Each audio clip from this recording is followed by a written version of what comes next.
So guys, good evening guys. Mayong gabi na tunta na no. So, updates karon guys. December 9, 2025 na no. So doon na ang Pasko no. So kamay na lang kimbot guys no. Pasko na guys. So,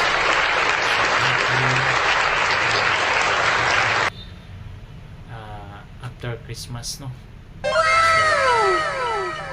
Upat kabog nga itong pilion no? So,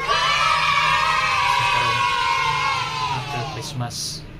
So unsa man ay mga mechanics guys,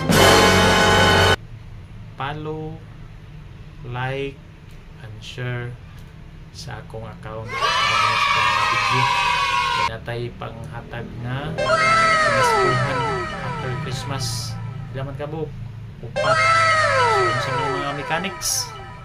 So follow me, like and share, then i-follow ang akong mga video para